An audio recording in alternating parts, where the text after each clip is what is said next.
It should be. I could try from my phone. And if you need IRs, you go here. See? When you get on the trail. Hey, everybody. WooFDriver coming at you now. We got what we call the go live rig set up. So Crispy enjoying having fun at my expense. I hope you can hear me. Actually, I'm going to turn on. Crotus, can you turn on the page and see if you can hear me on your phone? So basically, as I just gave you a preview, we're under a half a moonlit sky and pretty cold conditions. Oh, sorry. Well, I'm going to needle on the trail. Pretty cold conditions. Getting ready to take the dogs, harness them up, and we're getting ready to go. Going to do it. Cool. We're good, Curtis. Going to do about 10 miles today, folks. Hope to have you on as much as we can. You focus from the top, from the front of it. Yeah, this camera goes in and out of focus. So Sean is our cameraman right now. He's going to follow me around while I do what I do and harness up the dogs and all that good stuff. We've got all 4 dogs with us, in case you're not familiar with us. Princess, Zorro, Chase, and Jag. Princess is the oldest of the bunch. She's about almost 13 now. And the boys are all around 6 years old. They're all Huskies. They're all white except for one, which is actually looks more like a husky. He's got some Malamute in him. He's got the traditional mask. So without further ado, let's try to get this party rolling. Where's Jim? Okay, Jim, I'm going to harness him up, buddy. Okay, so let's, I got to put this on. Okay, this is Jag. Harness. Hey, Chris, got to cable tie his harness again, buddy. He's hell on it.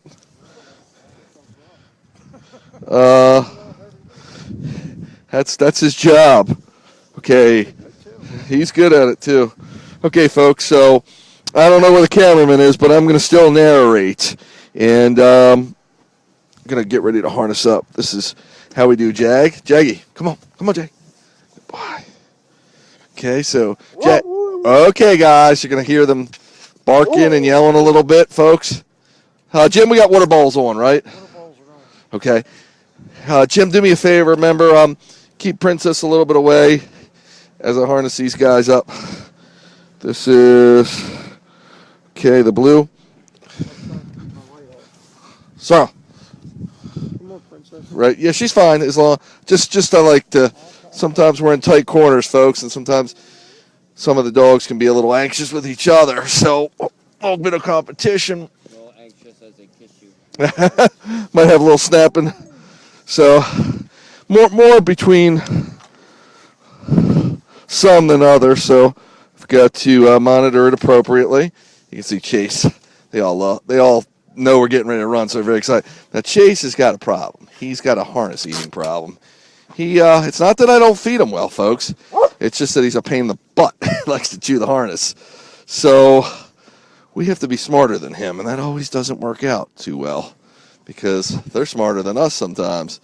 Actually, let me try to find the end on this.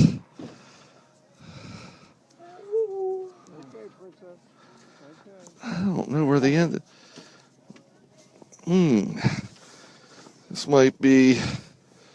This harness might be TK.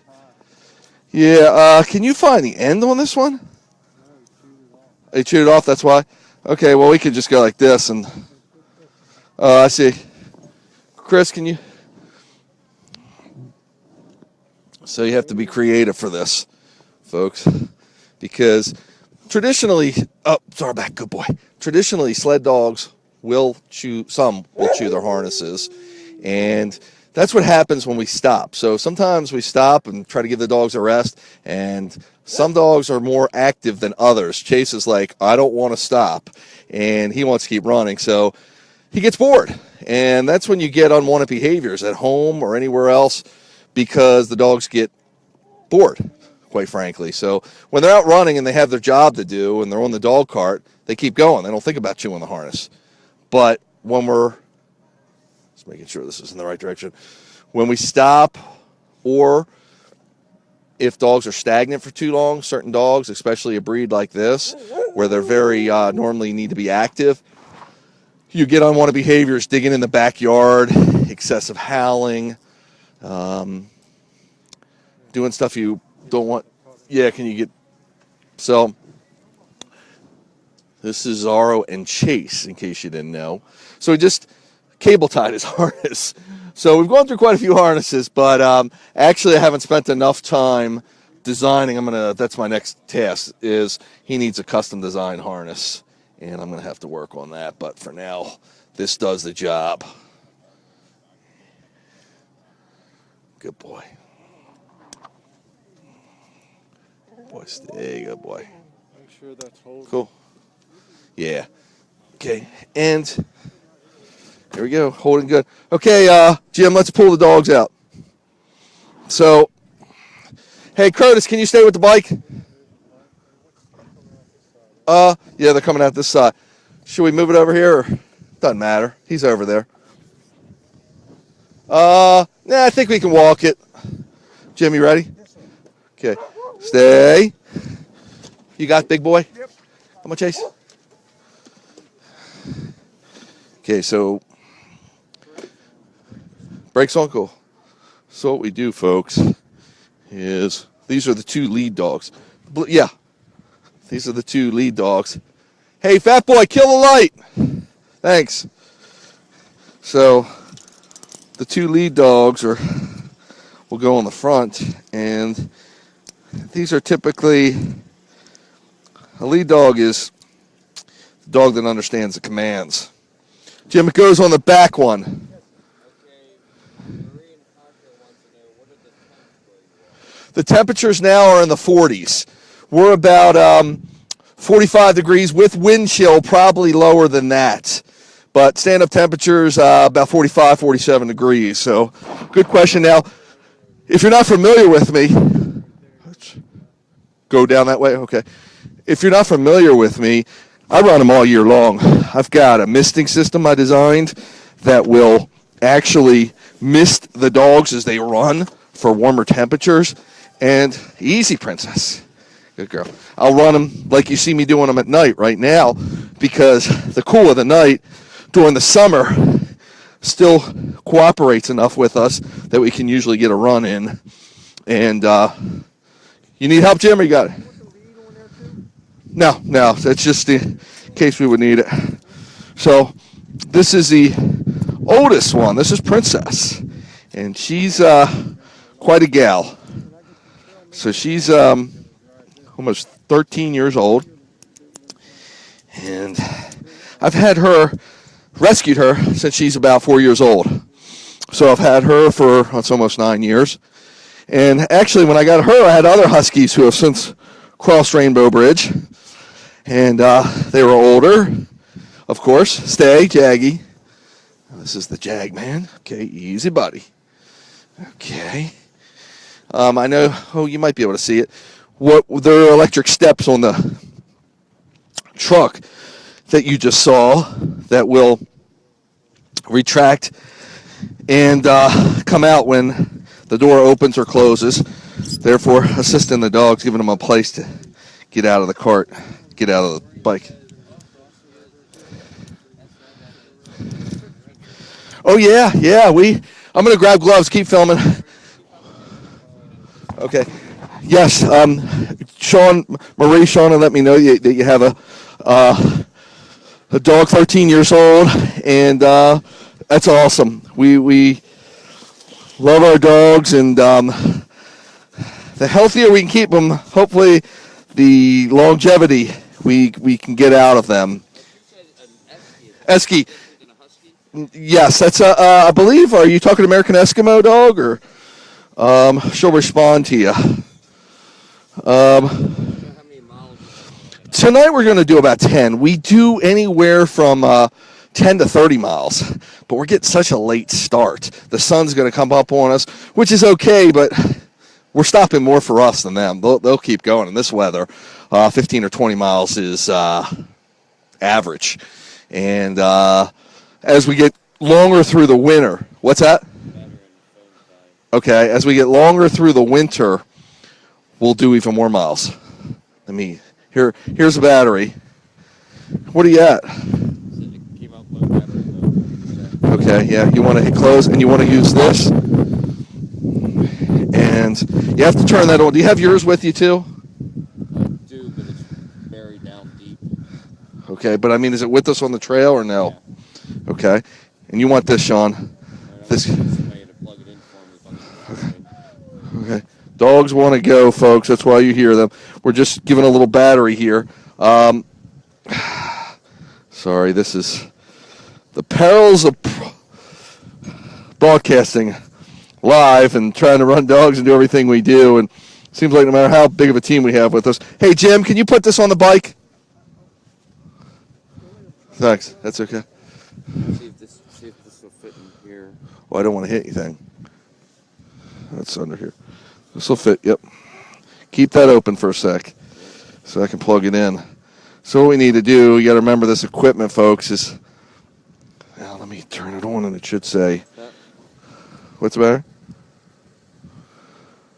Maureen wants to know if we ever get stuck, breakdowns, etc.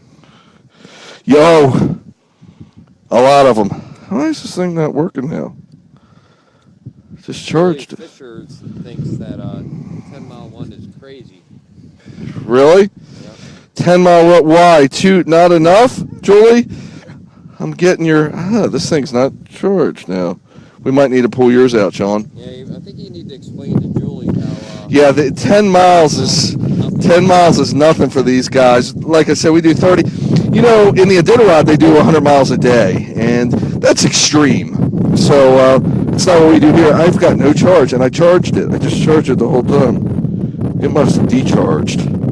Do you have yours? You say too much. Yeah, no. One thing, I don't know if you can hear me, Julie. I've been doing this with Bill now WooFDriver now for, I don't know, about 10 years.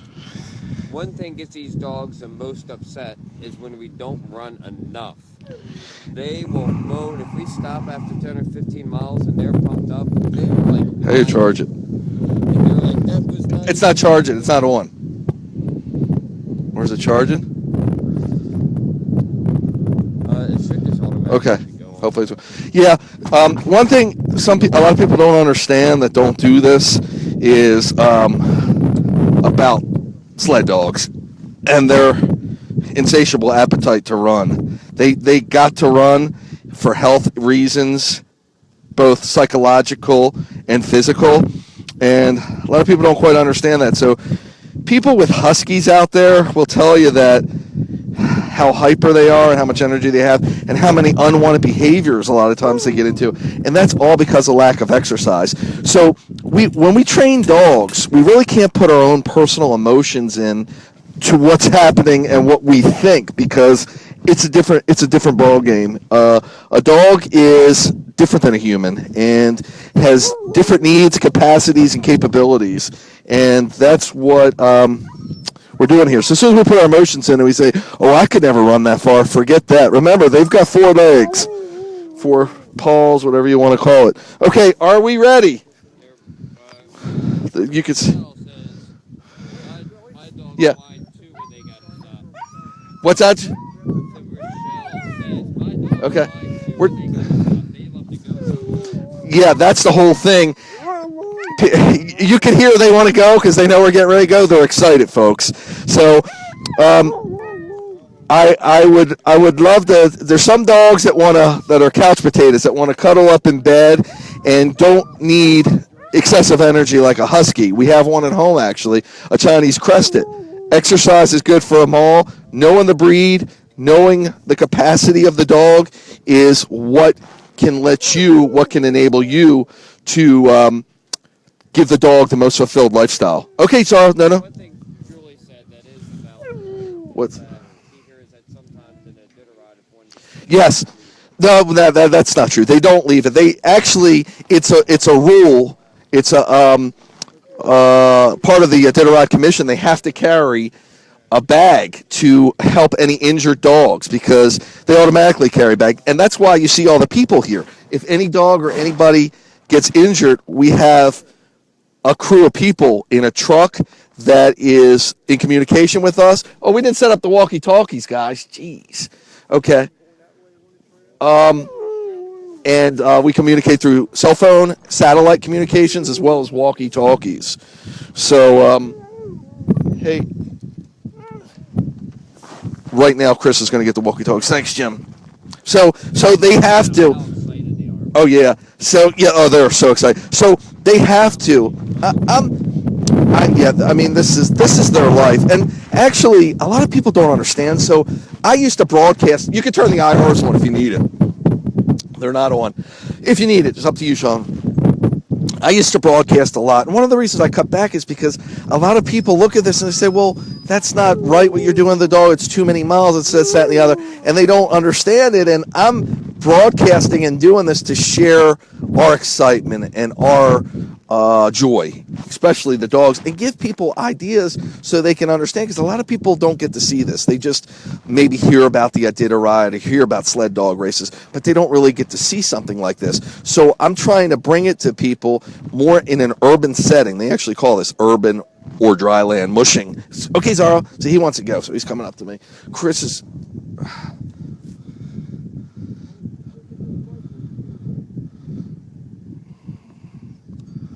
So we're having a few difficulties here, just mechanically, between bikes, and we forgot to set up our walkie-talkies. That's why we're taking a little long. Now you can see Chase wants to go. That's why he's chewing his harness.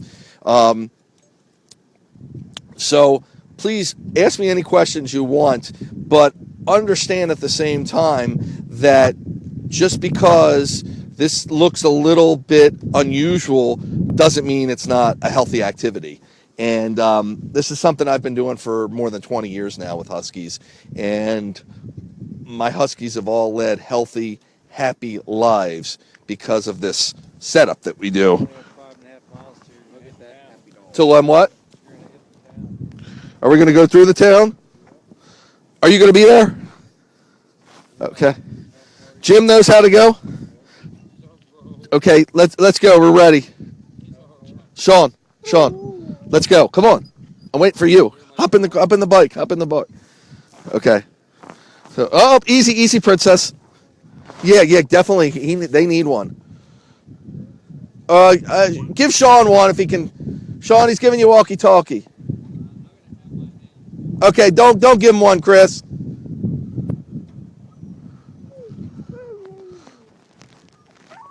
Easy. Okay, where should I go? Follow Jim? Okay, you're going to follow me, guys, and I'm talking. So, folks, right now, this is just awesome. Now, I neglected to tell you that on board, okay, Jimmy, there's, we have motors and pedals. So the dogs actually don't have to pull, but you try telling them not to pull. It's a hard thing to do. It's what's bred in them to run and to pull and to do. Easy, guys. Now, we're going through a tight squeeze. This actually isn't that tight. Come on, Chase. Come on, pretty. So, this is how we get through. Come on, princess. Good girl. Come on, princess. Princess, no. Come on. No. Princess. Princess, no. Come on. Here. Good girl. This is hard. Princess. Hey, Curtis, give her through. Come on. Okay, good girl. There she goes. Come on, pretty girl. Nope, she don't want to go. Just direct her. Come on, good girl. Good girl. Okay, great. So what happened there is sometimes going through these bollards. Now, a lot of times you'll see me. I'll be on a 2. Oh, the dogs are taking off. And folks, I'm going to have to go in and out of conversations here. I apologize. But what's happening is they're picking up on a scent. And they want to roll, and I'm holding them back some. And one of the reasons I'm holding them back some is because I don't want them to burn all their energy, as well as my job as being the wolf driver and the pilot of this ship is to balance their speeds, because, as I said, we have a older dog on board, and she can keep up with the other dogs, but she'll tire quicker. So knowing that is, like I said, knowing your dog's limitations and their capabilities and capacities and all that good stuff.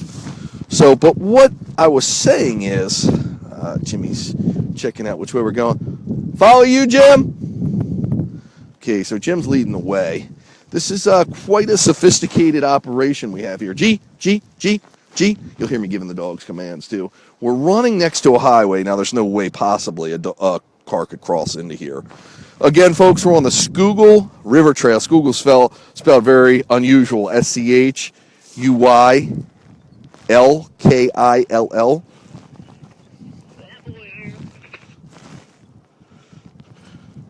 You got me. So, another unbelievable,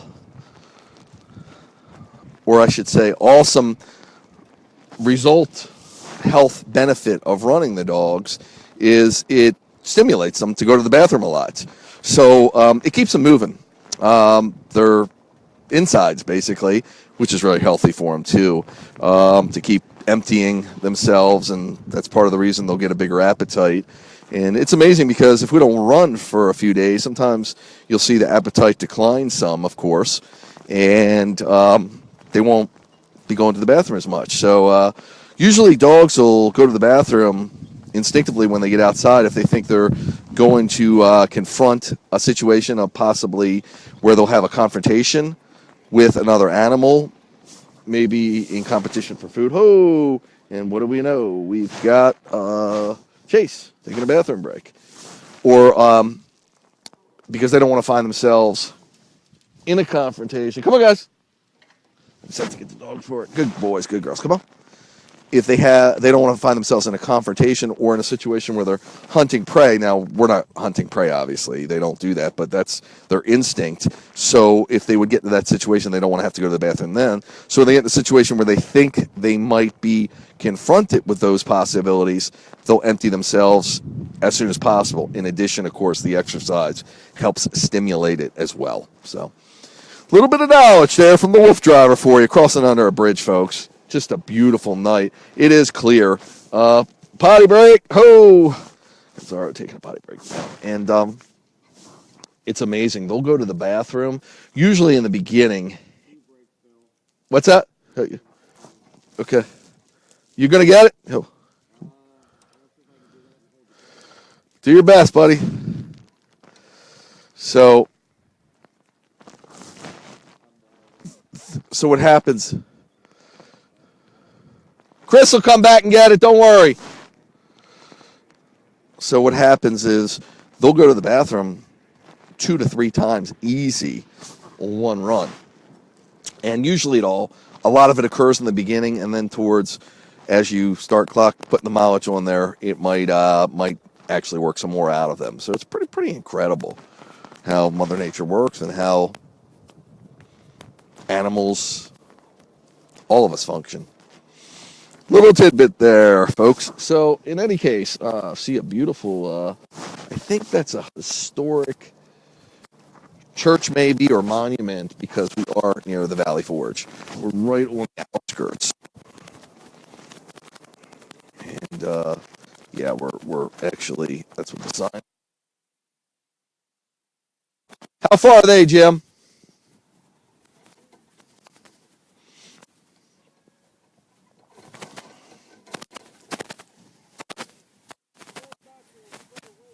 Okay. Yeah, they were cleaning the dog. Okay. Come on, guys. Hike. Here we go.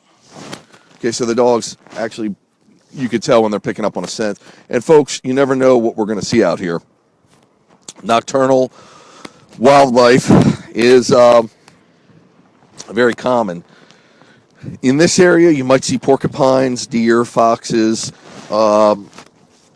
Foxes, not so much nocturnal. I don't know if there are mountain cats around here. I don't know if there are bear. We've seen it all through the different trails we run all over the East Coast. So the dogs are rolling right now. I'm not sure if you're getting this on tape, but they are flying, and I am just holding them back. Peak speeds, well, we can fly as fast as 18 miles per hour. Usually we're just averaging a walking pace of about 3.5 miles per hour.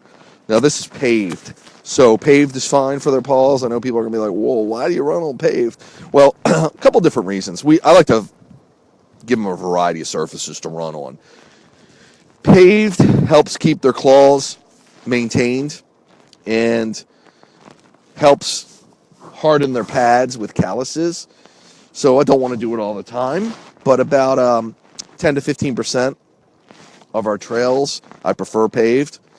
Paved also helps the tires roll easier, so I'm more on the brake than anything, trying to balance the speed of the dogs, so one dog isn't faster than the others, as I was saying earlier.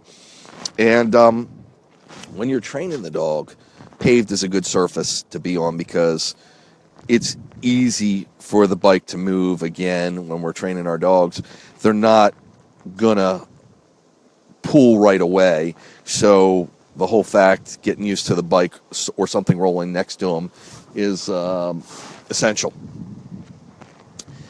Really nice grass trails, once they're trained and capable, or trails, even dirt, they're more porous than a hard surface trail like cement or blacktop. So therefore they hold the scent of animals better, like rabbits or deer or whatever the case may be. So it motivates the dogs to actually move quicker and energizes them to roll, basically. So especially Princess, she'll get bored with a trail, being the diva that she is. So as soon as sometimes we'll get rolling, and I'll try to grab, if it's a trail like this and she's just kind of bored with it, I'll try to grab a grassy shoulder if I can to run her in, and all of a sudden she'll pick it up and be like, ooh, scents and smells and other good stuff to get involved with.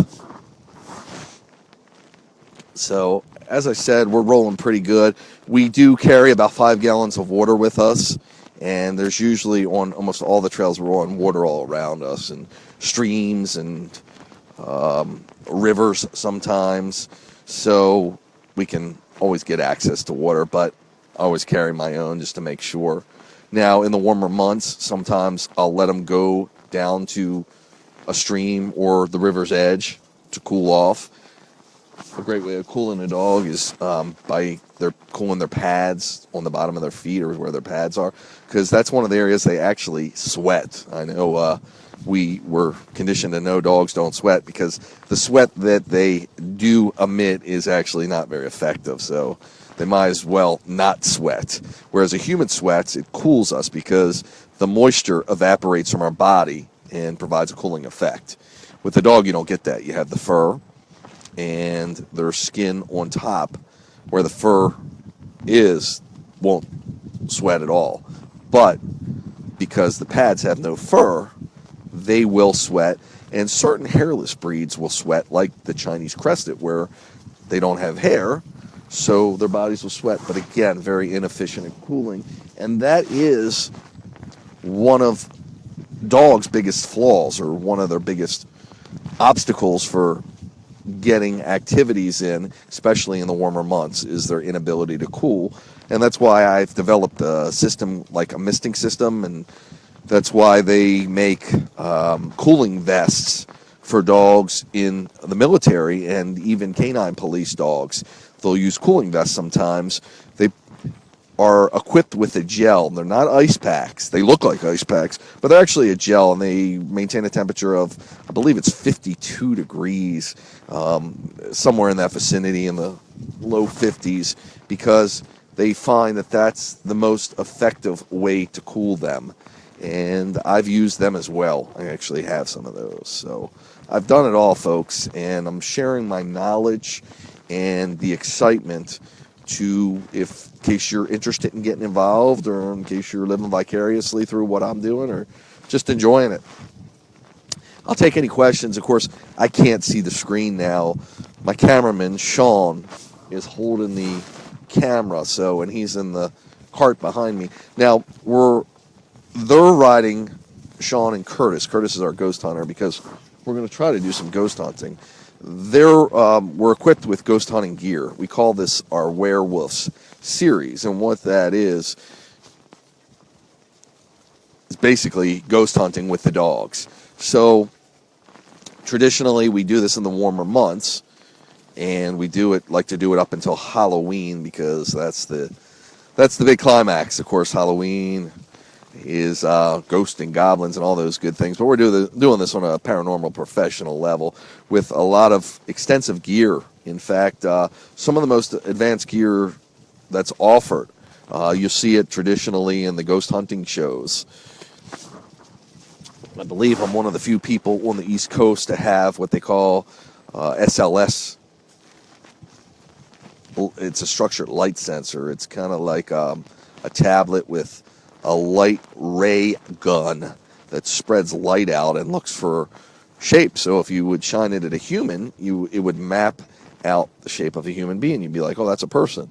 But when you shoot it into the air where you don't see anybody and all of a sudden it starts mapping an unusual shape or a shape of what could be a person, and that starts moving and lets you know it's detected an anomaly, and it's recording that, and we would then call that evidence for coming upon spirits or energy. So it's pretty interesting stuff, and we've gotten a lot of very interesting evidence that I share on my WereWooFS website. Now, again, we ghost hunt because it gives the dogs a break from running, especially in the warmer months. It'll let them take a break after we do about 4 or 5 miles because they still need their mileage in. Because if you try to get them to stay still when they're on this sled on wheels on this bike that I'm on, it ain't happening if you haven't done any miles, if you haven't gotten any exercise in on them. So they need to get some exercise in, and some of the more active ones like Chase and even Zorro will protest some when I go on the ghost hunt. But someone's always with the dog. Sometimes it's me.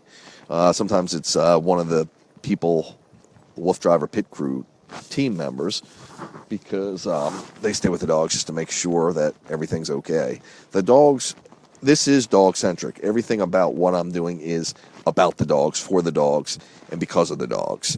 So everything else is secondary, but they're interesting hobbies and interesting activities we do to accompany the dog running.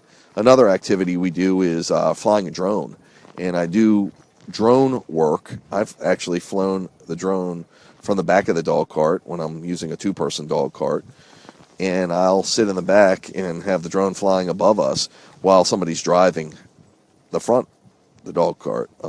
So pretty interesting, and I do that just to get a bird's eye view of some of these incredible areas we go through, and of the dogs, the fun and enjoyment they're having to have lifelong memories. And I want to relive everything I'm doing, and that brings me a little bit to the philosophical end of this, where I call it collect moments, not materialistic things. And what I mean by that is, it's a pretty famous saying out there that our moments, the more precious memories we can have in life, whatever your passion may be. Let me check my guys. You guys okay? Whatever your passion may be, it's great to do them and have those moments as much as you can in life. And any way you can document them to remember them for maybe as we get older, we're not able to do them, or maybe it's a period in our life we're able to spend with somebody that's not here. We never know who's going to be here, where we're going to be in future days. So to me, it's all about the memories we can make and the enjoyment we can have. And that's what I do. And that's what I'm doing right now. I'm going to cherish these moments forever. So just a little, as I said, what I want you to know. Oh, saw something moving. By the way, I'm going to jump around here a little bit. I apologize. But a dog's vision is not super keen in the sense, if they could read, if you would put a newspaper right up to them, they wouldn't be able to read it. They're more of a farsighted creature that is really looking to detect motion. because wherever there's motion, there's probably something living. So when the wind blows the leaves, the dogs sense that as motion and want to investigate further to see if that's something they would want to hunt in the wild. So anytime they see that, they're get on the tips of their paws and they're ready to investigate it. But they can sense this from pretty far away. I've watched it occur. So sometimes I'll key off of them. I'll be watching what they're looking for and how they respond. And I've come to know it so well, I can usually know if there's something ahead and if it's something familiar or something not familiar. And it's pretty cool. Love analyzing everything that's going on here, because there's so much that they can't say because they don't speak English per se, but so much they can tell you through their body motions and instinct and their behaviors. Those of us that learn to read it and can process it and understand it can communicate better with our best friends, with our dogs. So, and that's how I do our exercise. I know through their motions and through their performance levels how they're feeling, what they're enjoying, and what motivates them, and how they're faring. So we're going now. They can go, typically in the warmer weather, we'll stop every 1.5 to 3 miles to give them a water break. When it's cooler, they might go for 4 or 5 miles without a water break because they're not panting as hard, so they're not drying their mouth out. They're not using as much, they don't need as much hydration because of the cooler temperatures. And again, I'll look for their signs for when they're thirsty, and when I see them, we'll stop. And if I don't see them after 4 to 5 miles, I'm going to stop anyway and just offer it to them. It's interesting, when there's snow or ice on the ground, they'll actually hydrate themselves. And I'll still offer them water, but you'd be amazed, 95% of it, they get off the ground. And remember, these trails are not city trails, so I'm not worried about any pollution. We do sometimes go through the city, and I will prevent them from drinking or interacting with water that could be problematic. Cool bridge we're going under, folks. So we're in a cool situation. Yes, it's like an arched bridge. We're in a cool situation where we have Jimmy leading us. He's just on a regular bike. It's actually a bike I use to free range the dogs. Now, I'm looking for eyes. Look like there were eyes. When I say eyes, I'm usually talking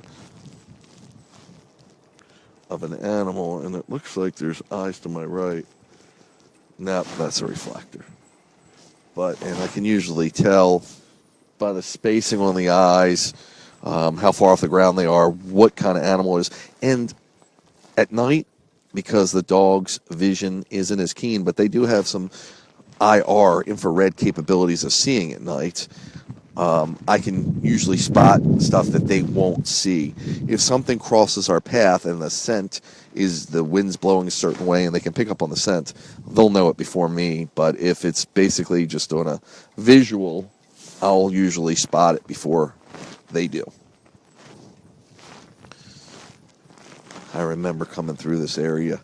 This is so funny. Years ago, right where we're at now, when we did a run here, folks, during the day, and we had a musician with us. It's called our Wolf House series. And what the Wolf House series is, where I have a musician. Okay. Jim, we're going to give some water. Well, actually, let me get through this area. I can tell Princess is giving me the sign. What she'll do is she'll step to the side, and I know she wants some water, but this area looks a little populated. Like these are, I don't know if they're actually offices. It's kind of historic. It's some kind of motion picture studio, but I don't want to stop right in front of them in case there's people living in there. I don't want to wake them up. And she can certainly wait, 100 feet. Okay, G over. G over. So I'm just moving the dogs over to the right, even though there's nobody on the trail but us. We're going to stop Jim right here and give him some water, buddy. What's that? Yeah, me too. That's what I was just saying. Let's do it right here. Yep. Does that bike have a stand or no? You okay, buddy? Take your time. So, I'm going to get up for a sec, folks. What happens is Jim will water the dogs so I can talk to you, continue. We're still broadcasting? So I can continue to tell you the story. So basically, we've covered right now about 2.5 miles, and we've been cooking them. So they've been rolling. We're probably averaging on this bike. I don't have the speedometer hooked up to it yet. We do a lot of work to the bikes, especially in the warmer months. So speedometer's not on here, but we were cooking, I would say, about a 5 to 8 mile per hour pace, which is pretty fast. Again, we'll burst at 15, sometimes even 18 miles per hour. Now, when they're off leash, they can clock them at 30 miles per hour, which is normal for Husky, Shepherd breed, for sprint speeds. But greyhounds, as you're familiar, we were talking about vision and smelling sense. A greyhound hunts with its vision, and the greyhounds can do speeds 40 miles per hour. Oh, yeah, sorry. So, thanks, Jim. So basically, Jim's going to water the dogs, and usually this gives me time to, again, do some more narration, and Sean will give you some views of the dogs getting the water. And it's just a great night out here. I'm actually, I have enough gear on that I'm comfortably warm, I should say, or not cold.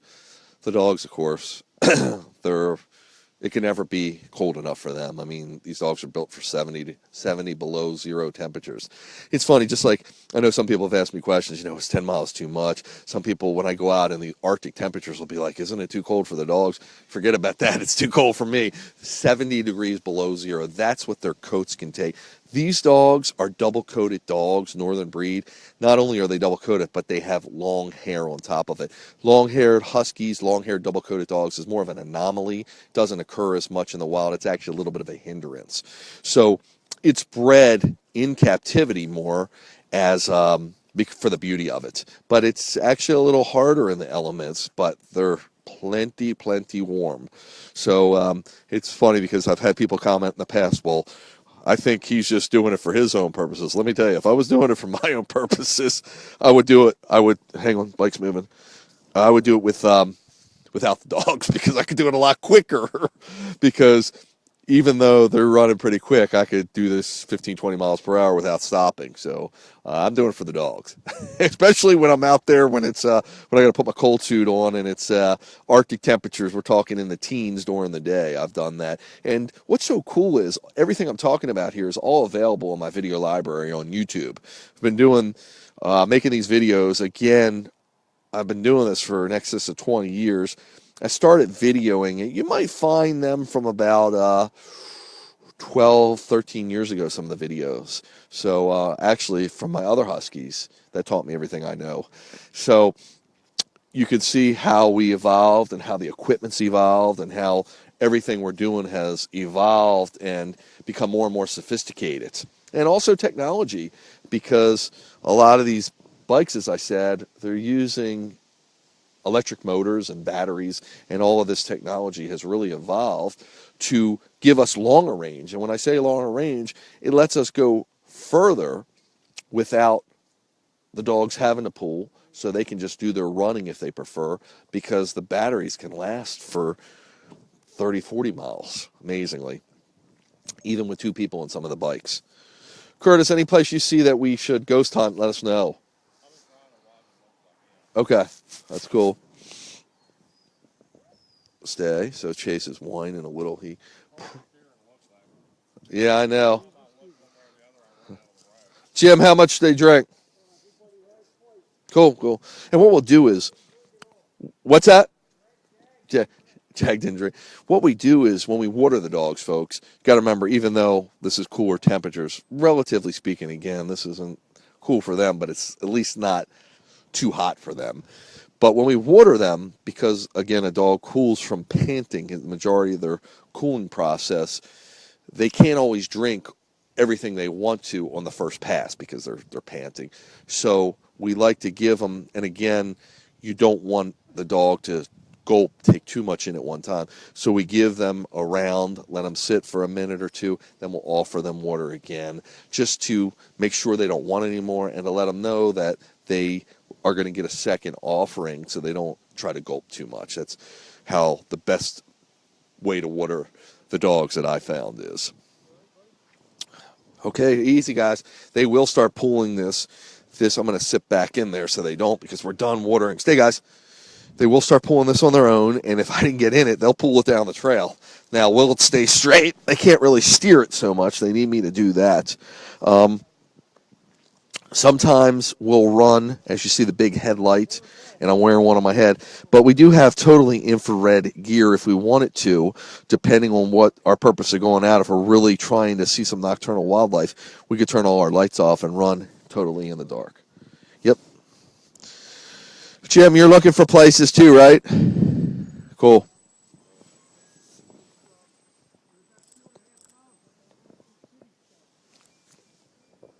Excuse me.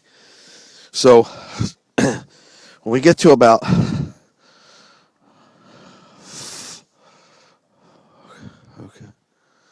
when we get to about 5 miles, I think we're about halfway in. We're going to run into probably the city, the town here. Are we ready, guys? Okay. Hike. So that's the little command a lot of people think. Mush. Actually, to start the dogs, traditional command would be hike.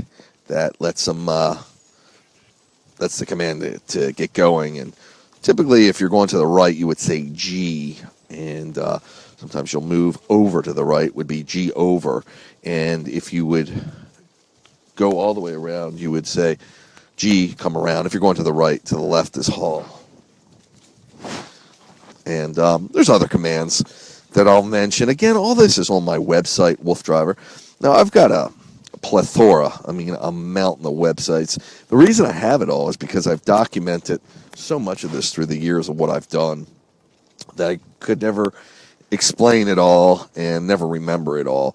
But by putting into the websites into palatable or bite-sized morsels, you can actually pick what you may want to know about. Like I talked about how we filmed this through a drone and how we had a musician on the back of this, and I've written music, songs actually, to describe this, and I'm dyslexic, so anytime I learn in a very unorthodox way, I should say, and it's taught me to present my material or to teach in a creative fashion. So I've kind of made a musical blog, and that's on wooftunes.com. There's so much. Everything I've done has so much meaning to it, and I'm really hoping everybody can take a look at it, because there's, you don't even have to be a dog enthusiast because this bounces around so much, from music to technology, poetry even. Dogs are picking up a pace, and lots of wildlife stuff. So a website I've got called WooFDriver Inspired, and that's about all of our wildlife encounters. And we've had quite a few, again, from bears to what we saw once. We think we saw a mountain cat. That might be disputed. Many owls along the way, porcupines, many creatures. In addition, besides doing what I do here, again, I'm all about the dogs. I do something that I call free ranging, whereas the dogs are off leash. And these activities, I didn't develop them from start. I've just refined or created or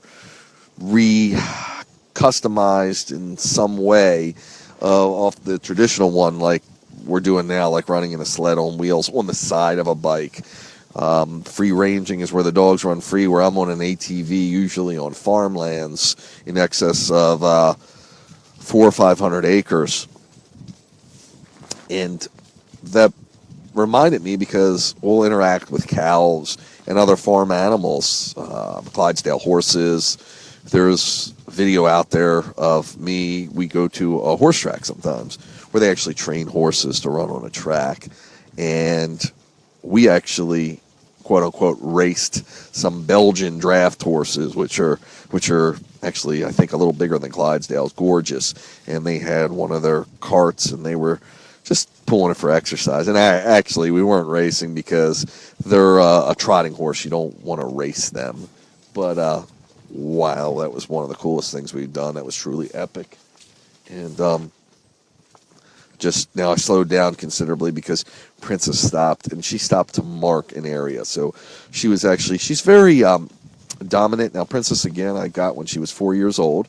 She had been bred, so she had had puppies, a few litters. And usually when a dog has puppies, they become a little more dominant, a little more protective of themselves, and they've learned to protect their young. So in some ways they could be a little more aggressive. So Princess is very dominant, and she'll lift her leg to urinate to get her. I'm just looking, I'm seeing people maybe. See where we're going past, folks. To reason dogs will lift their leg and pee as high as possible, urinate as high as possible to put their scent there, because they want to let other animals know, hey, a big dog's in the house. And the higher they can get their scent, the more likely another animal, or the less likely another animal will want to try to take the area over or claim the territory. So sometimes you'll have females do that too because they're dominant, and she is. Dogs are picking up a major pace here, so I'm going to slow them down, folks. And believe it or not, the thing I use the most on this thing is the brakes. I go through brakes like water. That's because, again, I'm balancing her speed. She's really pulling. I mean, she's amazing. And you wouldn't see this from an older dog if you couldn't couldn't motivate them, appeal to their senses, and drive at their passion. And this actual exercise, oh, we've got someone here. Pass it on your left. Yep. Come on, guys. Come on. So, I don't know if that person was drunk or what, but he was kind of repeating what we were saying with a little bit of sarcasm there. So you never know what you're going to run into, folks, out here. And always going to do our best to try to have as little confrontations as possible. We're pretty good about that. But we travel in a team for a reason, and we have a support staff close by for a reason too. So, as I was saying, that Princess at her age, she has some arthritis. And the arthritis gets worse when we don't engage in activities, when she's not mobile. So the more activity I can get her joints moving and her body moving, the less the arthritis affects her. So, for instance, we actually took off about 5 days. I almost never take off from exercising. The dogs in some way, even if the weather's just we have a blizzard, I have a treadmill inside that they can run on. So, I mean, I have all kinds of capabilities for the dogs to get their exercise in. But I actually took a vacation and gave them a 5-day rest. And you could see when I got back that she was a little stiff. But she's performing incredible tonight. I mean, if you could see, which you can, hopefully you're getting a view from Sean. He doesn't know what I'm saying. He can't hear me monitored, so he might not be shining the camera on her. But the grace and the propensity, the excitement that she's running with, it brings almost tears to my eyes because I'm so excited to see her in her golden years really enjoying herself, not being inhibited, fortunately, by the arthritis that a dog typically gets, and loving life.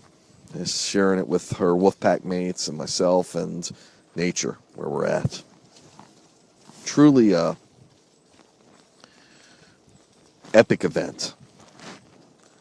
Now the younger dogs, of course, they're young, relatively speaking. They're 6 years old, actually going on 7, and they've been doing this all their life. Now I'm listening closely because I heard some. Now, Princess, she's hanging back a little bit. There she goes. And I'll see if that's a sign that she wants to rest or if she just sometimes gets bored. But it looks like that they're all a little less engaged right now. And we go through spurts like that. Now, they had gotten excited because there was a stranger, as I commented on in the trail, who they didn't know, and they wanted to see what was up. So they raised the bar. They were cooking towards them. We will run into all kinds of people, animals, people, at these different trails. So you want to be, as I said, as safe as possible. Dogs are running so good, folks. This is just so awesome. It looks like we're coming to some sort of crossing down here.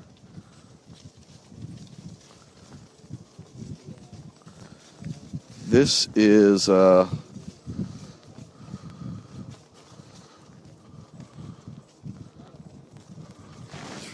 to see where we're at. Sorry, I'm a little sporadic here. I'm trying to evaluate everything. I know we're going to get into a town. Trying to avoid getting into a town, but the dogs tonight could run 20 miles. I mean, I can see that all about them. I'm going to be careful going through this gate here. Again, they want to mark it. Come on, guys. Yeah, this is a real urban area. Not great for us, but come on, Jack. Come on, pretty. Come on, pretty. Good girl. Good boy. Come on, guys. So, yeah, this is a little... Yeah, this trail is not the greatest to be ghost hunting on. Thought we had a tough time. We're traveling all over trying to find the most adventurous times we can for the different aspects of wolf driving that we're doing. And unfortunately, sometimes we just don't get the trail that we preferred. So this trail is a little more in the urban setting than we like. It goes through some city areas, and quite frankly, it's a little sketchy, some of the areas here, because it's coming back to me to where this trail was. Not that it's unsafe, but you want to be careful. And some of this is nice, but I know some of it gets a little sketchier through here, so you may hear me comment about it as we go. But this is, in any case, good to talk about and good to have you along while we're doing this. I was hoping a little more ghost hunting, but it's just very populated. A lot of times you see us, and a lot of times you don't, because we're back in the woods and we can't get a signal. So the good thing is we can get a signal here. Actually, this part of the trail's really nice. So I'm going to read the sign, Port Indian Road, if you care to look that up on like Google Maps or Apple Maps. And you want to know exactly where we're at. We're passing that right now.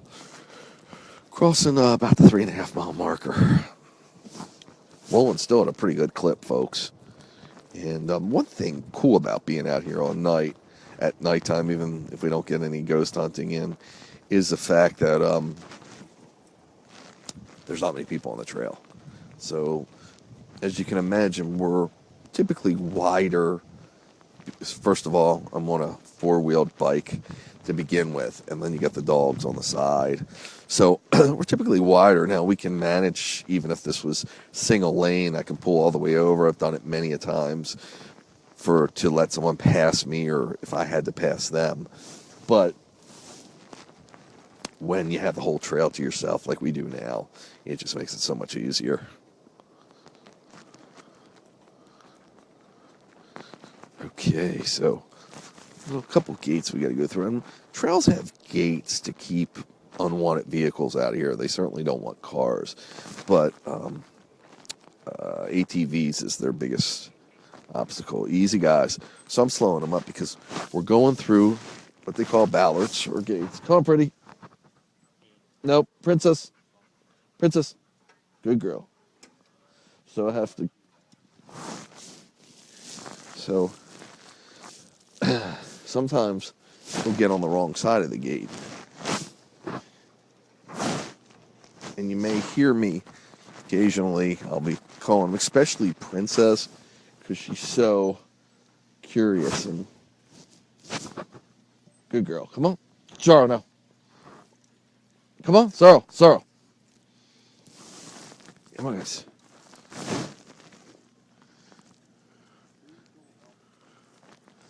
She's so, again, dominant, wants to get her scent out there.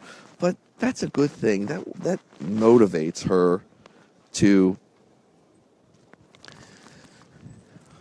get her exercise in, and it appeals to her senses.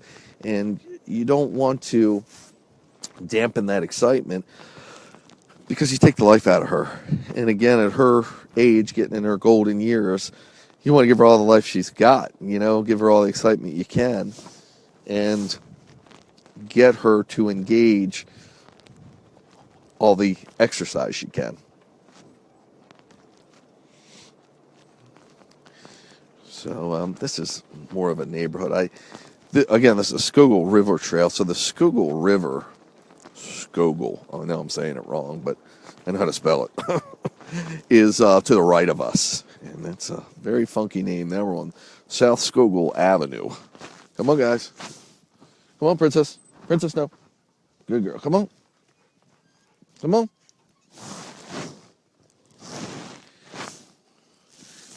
Come on. So now this goes right near Philly. So we don't. Now during the nighttime, we could actually travel through some of the area. Come on, Princess. Princess. Come on, good girl. Come on.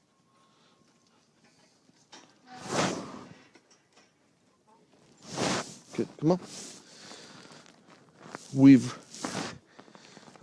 We've done some really wild rides, including the heart of Washington, D.C., the National Mall, they call it. We've gone from the Lincoln Memorial almost to the U.S. Capitol. So we're, and that was at nighttime, and that was because you could never do that during the day. There's way too many people.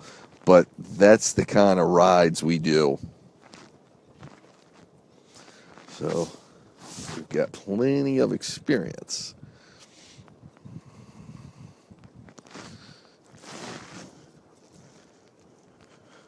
Now this looks like a little bit more of an industrial setting. And we've got, just describing to you what you're seeing, if Sean's showing you in the right direction, got these big power line poles above me. The trail's great condition. I mean, it's beautiful here. Again, you got a half a moonlit sky. Stars are showing, clear conditions. Good breeze blowing, especially for the dogs. By the way, when it's windy, it whips up a lot of the different senses. Yep, she wants some grass. There she is. Come on, good girls. Now, Princess was getting a little bored with the trails, what happens. So you put her on the grass, and again, as I was told you, the grass is porous, holds different scents, and that motivates her. And that's what I was saying. You have to appeal to the dog to motivate them so they want to engage as much as possible. So that'll keep their excitement level to enjoy the activity and get the most exercise they can out of it, the most benefit.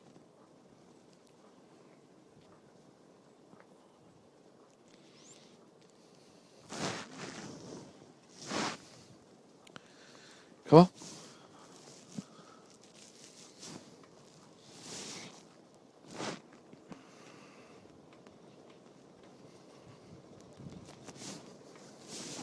They're picking up a pace.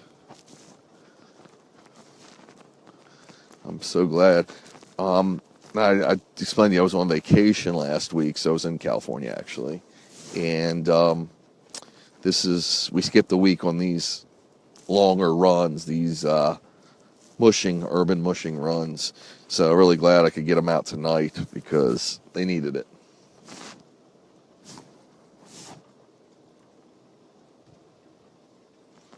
Sorry I can't see your questions, but you certainly can type them in and ask me anything you may have, any questions or comments. And if I don't get to them, hopefully Sean can relay them to me.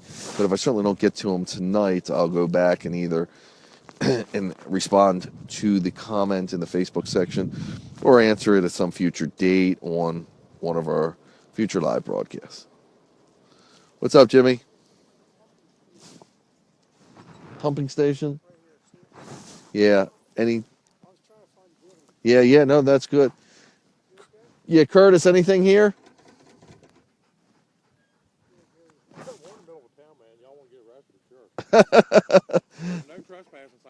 Oh, okay, then we ain't going.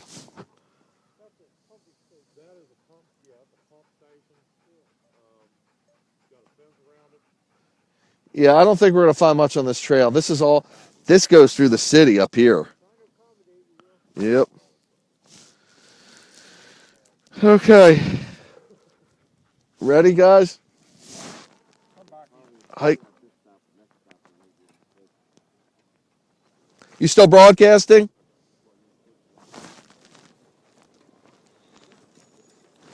We are still broadcasting, correct?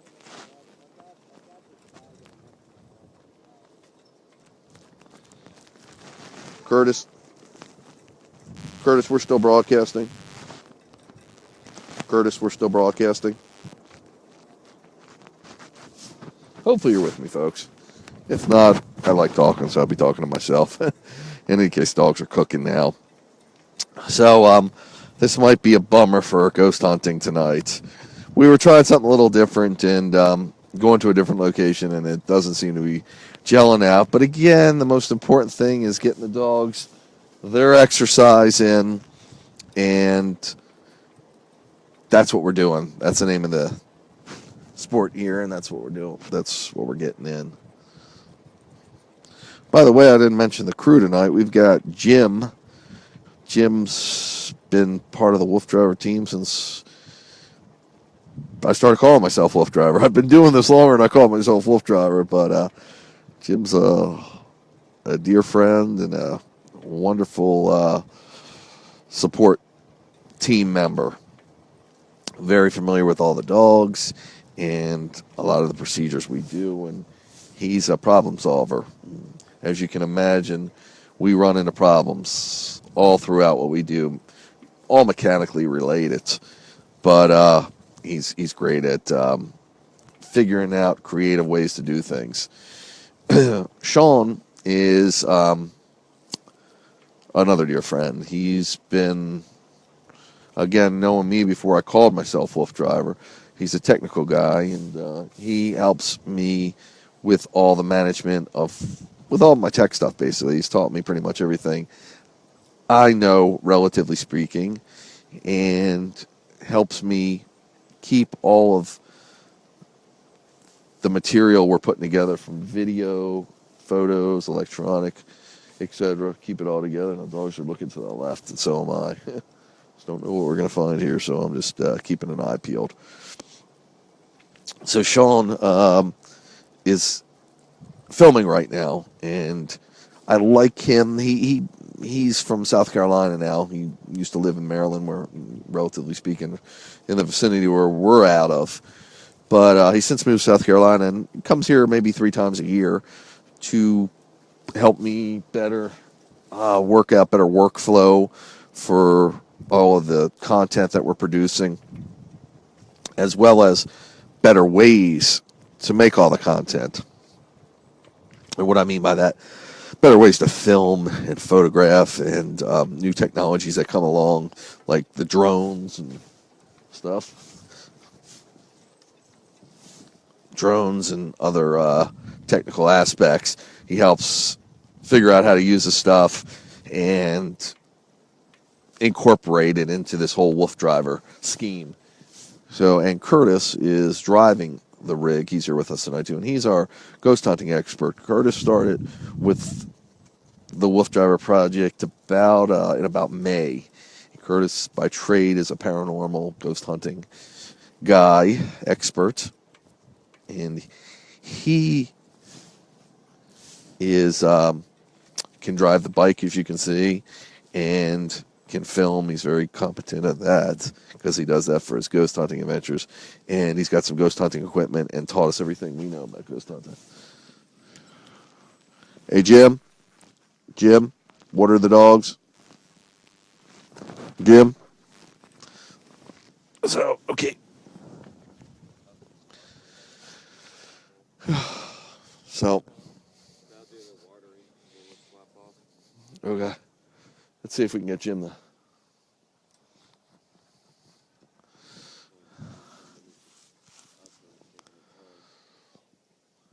No, that's what I was saying. He'll just unplug me. And hopefully this iPhone is charged up enough. And we've been going an hour and 10 minutes. So cool. taking the charge. We getting questions and. No, we only have one viewer. That's probably crispy. Oh, okay. My phone's been blown up, and I know who that is. Oh, really? Is it? Man, you know what? This trail only gets. Only she said before I showed it to you. She said, "Have fun. Wish I was there." This trail's gonna get drastically worse. I mean, this is just nothing. We're not gonna get any ghost hunting in. We're just, yeah. It's just a shame we settle. What's that? How come y'all switched off the first one?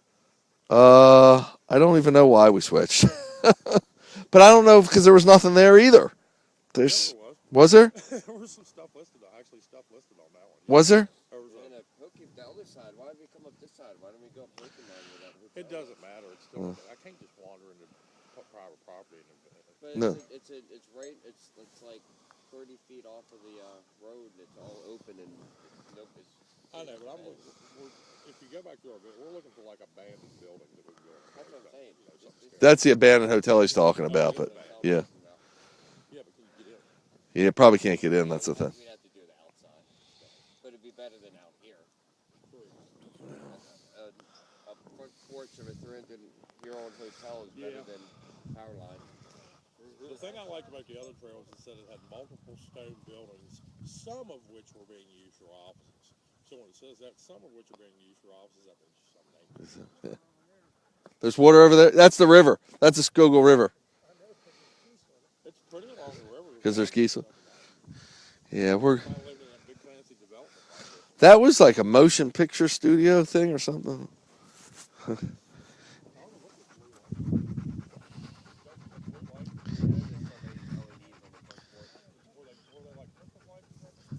it's like an LED strip on the porch. I couldn't tell if it were. I thought it was top lights at first. I see blue lights. I start getting scared. Paranoid wind.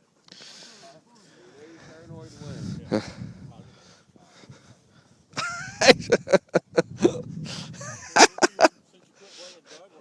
It all depends on what part of town you're in. Sometimes seeing cops are like, thank God, I'm glad you're here. That don't matter to me either. How many viewers? Just Nobody right now. nobody. Okay. But it's still going to be recorded out there. Yeah. Yep. I lived with the cop. I was a cop with a girlfriend. Yeah, cops are just like everybody else. There's good ones and unfortunately, bad ones do a lot of it.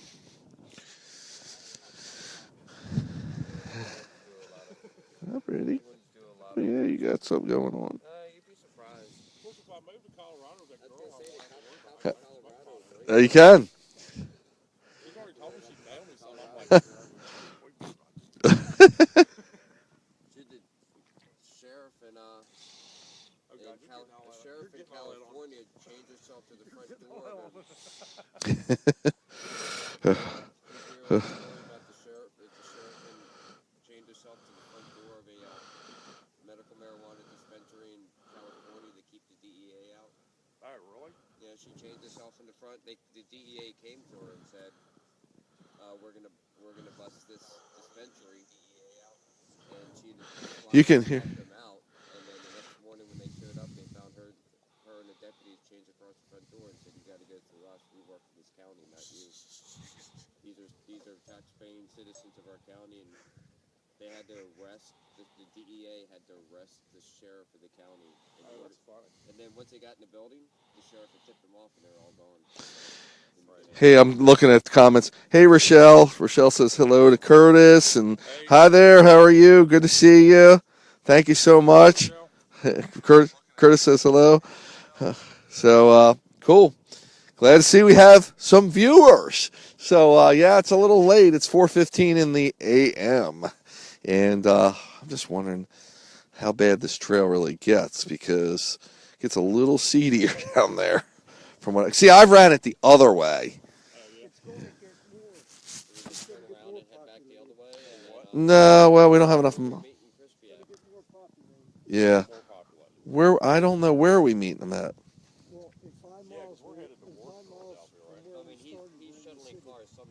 I think that's wrong. 5 mile. I think it's further, but yeah. Are you cold? Oh, cold. Been able to put gloves on. Oh yeah, you're holding on. They drinking a lot, Jim? No. Yeah, once it's rolling, okay. I just haven't been able to put my gloves on. You know why? Because it's cool outside.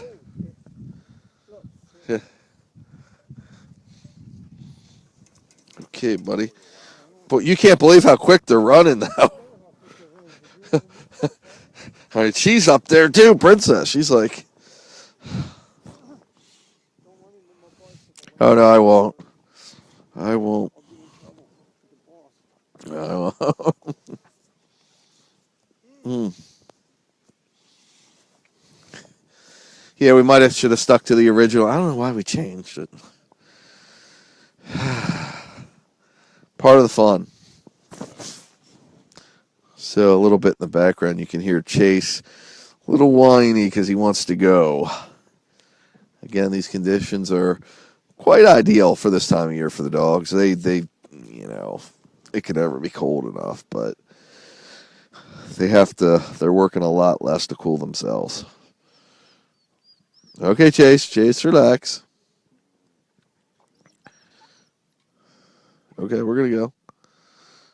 What was that one guy saying we passed? Same thing. Was he drunk or something? I think. Well, no, that's for sure. Okay, Jimmy. Yeah.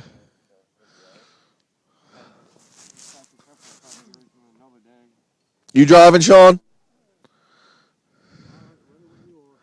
Okay. As soon as Jim gets on the bike, we'll go. Take your time, Jim.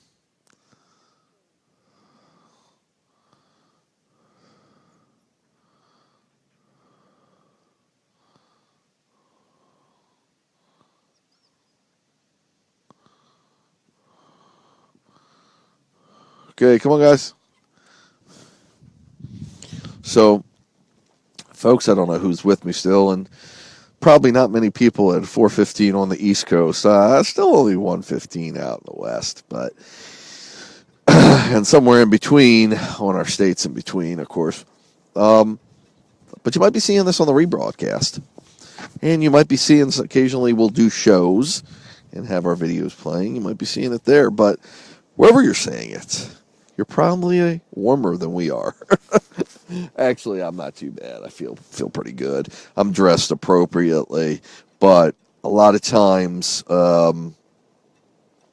people who don't come out here with us as much, especially that are filling in, like Curtis, he's here for the ghost hunting, not so much for the winter endurance, usually in the warmer months when we do our ghost hunting, and not so much doesn't know how to dress for it yet. And Sean's become more of a southern boy, so he doesn't have all the gear and remember how cold it is out here. But those of us that weather the elements all the time, like myself with the dogs, usually dressed appropriate for it. But I didn't finish with the crew. We have also with us tonight, who's, I think, been with me on every journey, is Chris P. And that's Chris with the letter P. And Chris P is the reason, one of the big reasons I can do all this, because he's the mechanical and planning genius. So a lot of this equipment is very customized, from even the truck we ride in, to the bikes that we're on, to the equipment we use to do the other dog activities. And if it wasn't for Chris, I'd have the equipment, it would break, and I'd probably never use it again. So Chris enables us to keep going and going and going, and actually finds better ways to keep building the mousetrap, keep building what I'm doing, and ways that it lasts longer and longer. So it's pretty incredible. He's incredible what he does, and we've become great friends through it all, and we love doing this. It's just always an adventure, and it's amazing. The dogs have created relationships with people through what we're doing, and different activities and different involvement with nature, and all the music I was talking about. There's so much, it's endless. So you can see how important they are to me.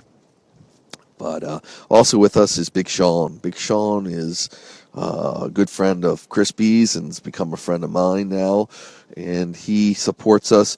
What we have to do is, you can imagine this, we have a bunch of people with us, and we have a bunch of cars sometimes. He'll help shuttle cars, because we usually start at one end of a trail and work our way to another end instead of circling back. So if we're going to do 10 miles, instead of going 5 miles up and then coming 5 miles back on the same trail, we'll just go 10 miles out. It gives us constant new scents. The dogs are not doubling back and smelling their scent again, therefore inhibiting some of their excitement. It's constant new adventure, new scents, and new sights and sounds. So that's your crew on board tonight. Let me see. That's 3, 4, 5, 6 of us. And a lot of times you'll see Rhett's with us. Rhett's usually my co-pilot, and Rhett's been with me for years. And hopefully he'll be back on board soon. He's taking a breather from it now, but we miss Rhett. We love Rhett. He's a great guy, and he's made it possible for a lot of the what we did in the past to happen. So hopefully he'll be back on board soon. And Rhett's great on the winter adventures too, because he knows how to dress for them and be prepared for them. We got the hold up. What's the matter? Oh, okay. Bathroom break. Good. Come on. Good. Come on. Come on, pretty. Good girl. Bathroom break there. So, and in the past, there's been so many other instrumental people that have been part of this project. And again, just love the relationships that have been formed and the people that have been able to share in on the excitement and have taught me what I know. Because I'm a martial artist too, and part of being a martial artist, the more you know, the less you realize you know, or the less you realize you don't know. So what that means is we're essentially, no matter how much of an expert we are at whatever we do, we essentially can always still learn. So I don't know what them two guys are saying, but so I always, through everyone I meet and every interaction I have, I keep my ears wide open. And there's an old saying that we have one mouth and two ears to listen twice as much as we talk. So I like listening to people and my surroundings. It's like a dog. You'll see the dog will sit back and listen for potential. What drives them is prey or predators, and that's how they focus in on that. So I like to listen to people because they have a lot to say, and a lot of that we can learn from. And even though I'm an expert at some of the things I do, there's still a lot I can learn. And if it's not directly related, because I'm a very creative person, I might pick up on something that I didn't think of. And it might help me rethink or reincorporate something into my repertoire of some of my mega activities, like with the dogs, martial arts, etc. So pretty interesting if you think about that. Love this moon that's shining on us, folks. It's really beautiful. So, as I said, I'm very I've got a lot of philosophies, and I really am spiritual from my martial arts, and I've studied meditation and breath work and other physical and mental activities. So it's given me a wealth of knowledge, but a lot of times more important than that knowledge is an open mind. And an open mind can receive lots of information to educate myself and keep living a fulfilled life as I keep learning and understanding everything around me.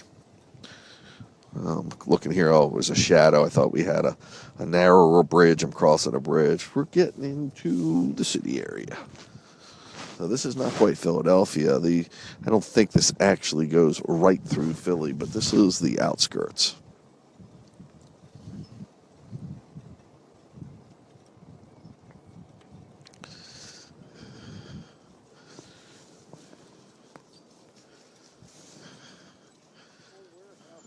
Yeah. Curtis, anything here? It's got lights on. Is the problem? So it's Oh. abandoned.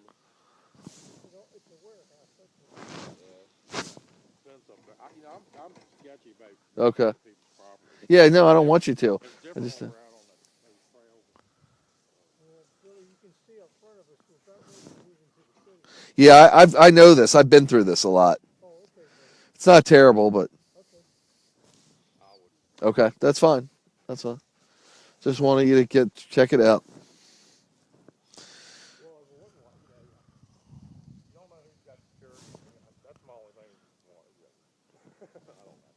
Gotcha.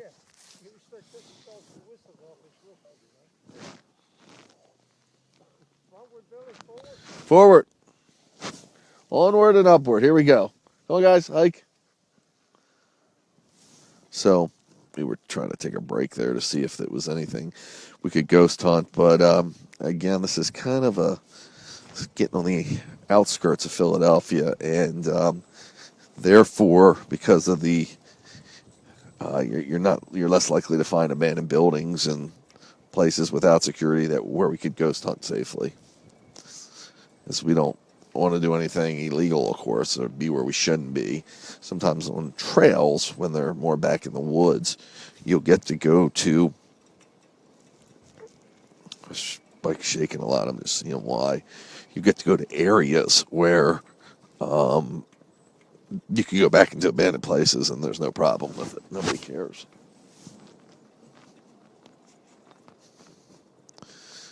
So we're moving through. And folks, urban mushing is the term I used. That is pretty common, and a lot of people live in urban settings and neighborhoods, and they wonder how they can do activities like we're doing right now with the dogs. And quite frankly, it's very doable. And again, that's why I'm sharing some of this. So we're moving through some townhouses here, row houses. I want to proceed with caution to not wake people and to not disturb them. But I was getting a little psychological on you. That's from a lot of my martial arts training, and actually, I think a lot of it was more of a way of thinking than even though the physical aspect is so important. A lot of times, the mental aspect might have been even more important. We got a tree down, a branch. So kind of a cool area before the city. You're going to cross the street up here. So I hope you get to see this on camera. It's pretty cool. Make sure you film all this, Curtis.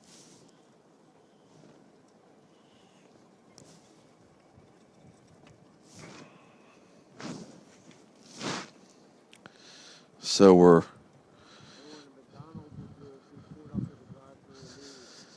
so Sean wants to know what's going to happen if we pulled up to the McDonald's drive-through with the dog carts, and he's going to ask for a doggy bag. Ho ho ho!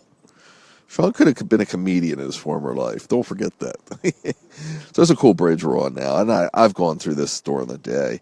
I've been through this trail. This is probably my third time, but it's actually one of the problems I've got, folks. I've been to all these trails, trying to keep finding new trails, and it's just not possible, as I've done so many. But we hope to, in the future,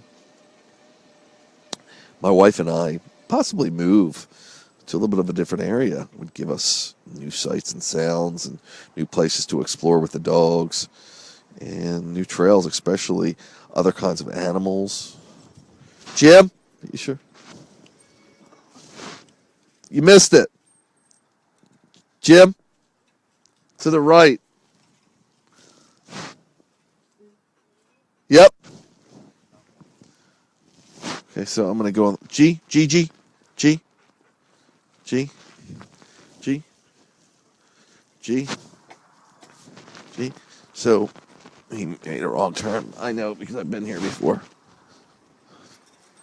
That was headed to the street. Now, you could probably go either way, but anytime we can stay on the trail, we prefer to do that. This is kind of not a bad time to be in here. I don't like it so much during the day because it's, as I said, gets crowded. Let Jim get through. Let Jim get through. You coming? Because I live on the outside of town, and it goes from like the corner of my house right to downtown. Careful, buddy. How are we doing? Good.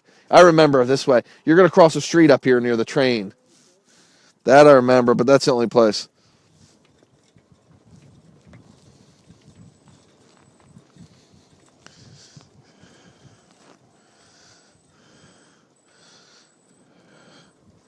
So another marker for you is Barbados Street. So maybe for myself, maybe I'm watching this 5 years from now, and I want to say, where were we near Philly? Oh, Barbados Street. So the train runs through here, or maybe it's a light rail or part of the subway system. I'm not sure. But you're going to see some train lights, and I believe there's a little bit of a train station or place where people board and unload.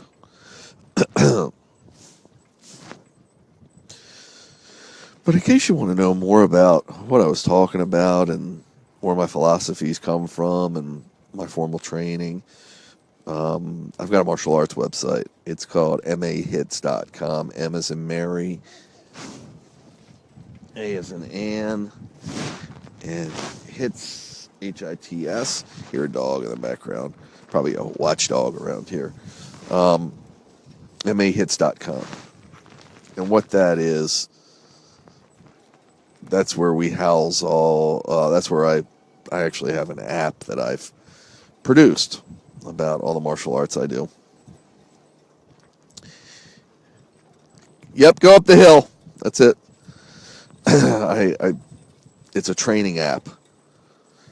You might want to get Curtis off.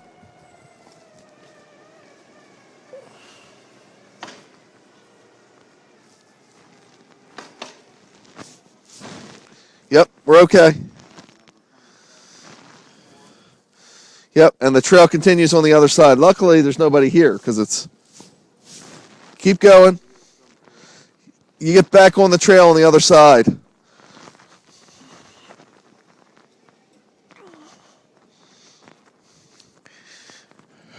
Easy, guys.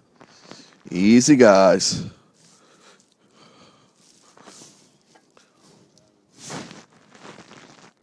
we're going to have to kill the live feed here soon, Bill. Come on, guys. Do you have your battery? Yeah, the phone was dead, so my phone was in. I went up that whole time and plugged the battery a little bit, but it's not broadcasting. Pretty much killed the battery. Really? Your battery was under 20 on the phone. That's amazing. Tell me when you take it off.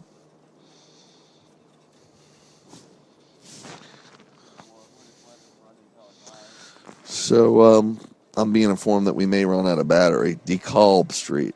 So it's pretty cool how we went through that little bit of area. And it's really cool that there's no one out here.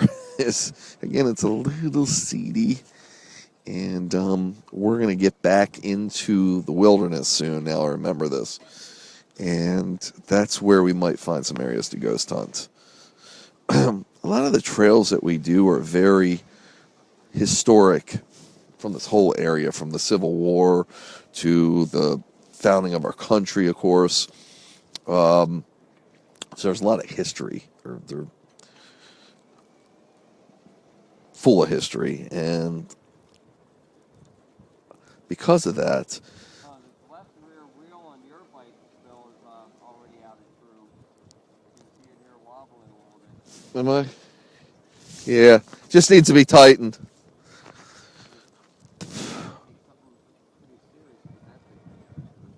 So,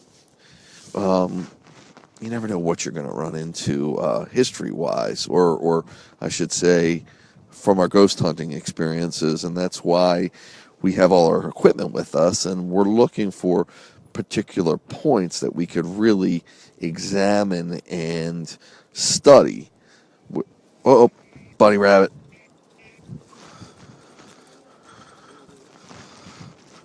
Rabbit crossed our trail. Do you see that rabbit?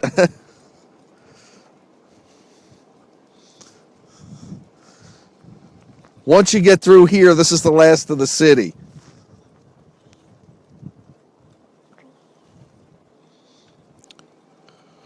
From what I remember. Maybe not. So we just had a rabbit, and the rabbit was like a deer in the headlights. It was like, whoa, what is this? And then it wasn't sure because it looks like 4 wolves coming at it, and it doesn't understand the bike, of course, because it's not a natural occurrence. And it was just all over the place, and the bike dogs were picking up on him, but he got out of the way. And of course, I can always put the brakes on. Now, the best is when I'm with Rhett, because Rhett is very wildlife knowledgeable. So he knows how to handle these situations when wild animals show up. And sometimes when we're on the tandem bike, the double dog sled on wheels, for lack of a better description. He'll get right off and chase any wildlife that might be a potential hazard to us. So dogs get a hold of it, or it coil up and, like a porcupine, possibly.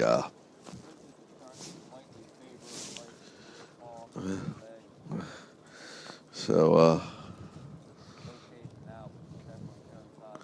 yeah, she'll rest and get over that. That's just arthritis.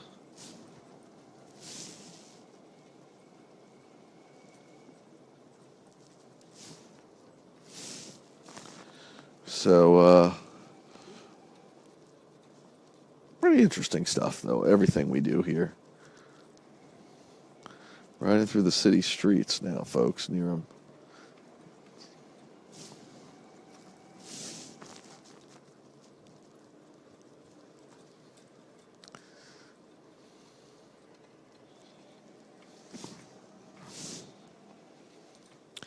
Actually, this doesn't look too crazy of an area. I don't know. Like I said, I've been here just a few times, and sometimes places look different during the day, of course, than they do at night. So, who knows? In any case, I know our battery's going to run out at some point in the near future. So, sorry we couldn't give you a longer broadcast, but we did pretty good. You got to ride with us for a while, and hopefully a lot of the explanations are making sense, sounding good to you, and inspiring some thought.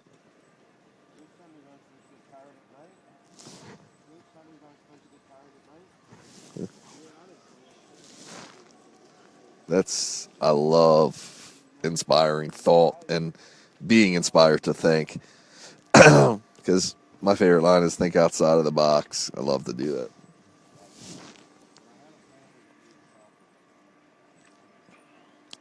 And everything I do is outside the box. In fact, there ain't no box around. Okay, so we're coming up on a gate, folks. Typical gate. This is Ford Street, by the way.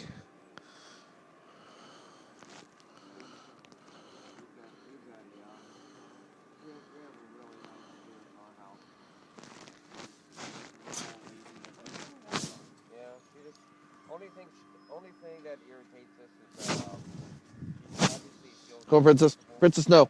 outside lights on. Good boy. Come on, guys.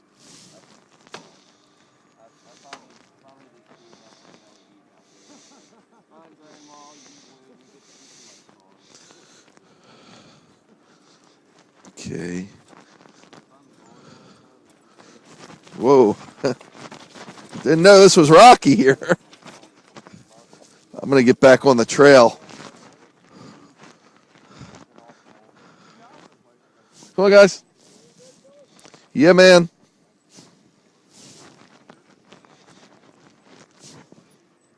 Is it still broadcasting?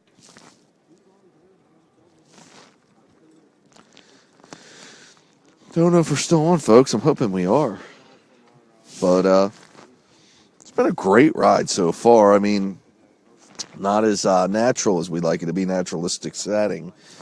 But this is part of what we do. Actually, the surface has been awesome.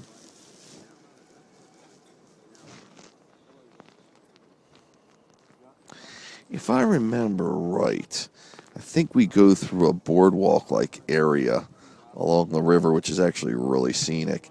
Then we travel through some city streets, but I could be wrong, folks. It's been a while since I've been here. We're talking, probably 2 years, maybe 3 years. And the cool thing is, again, you could look this up on my website. This is on wolftunes.com that I know that we did this, called the Schuylkill River Trail. Or you can type it into the WooFDriver Project or alldog.com.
Folks, I think the broadcast has ended because I hear the boys talking loud.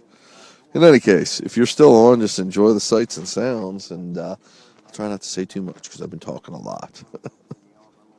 Dogs are doing great, just to keep you updated on that. Temperature's pretty cool. We're talking probably 45-ish, I want to say. Wind chill probably taking it down to the real low 40s, 41, 42, something like that. Winds have died down a little bit. Typical fall weather for this region of the East Coast.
How are we doing, buddy? What's that? Can't hear you. Yeah, and then it goes around, I think. Think so. Dogs are awesome, man.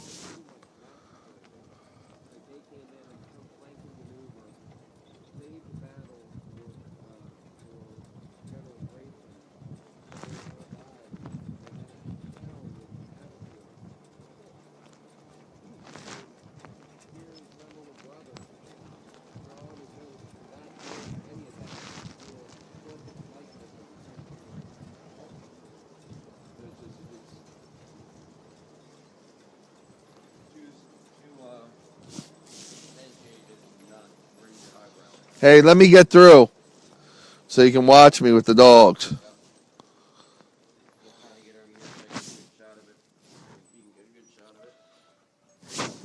Jag now. Jag now. Good boy. Jag. Jag. Good boy. Jag now. Jag now. Good boy. Jag. Jag. Did he go? Good. Good. And that's, folks, Philadelphia to the right. And that, folks, is how you get through. Look at this. Whoa. Oh. Great. I don't want to go over the grate if I can help. Back up. I don't want them to. Gee. Yeah, their paws are big enough, but if I don't have to, I don't want to. Come on, guys. Hey.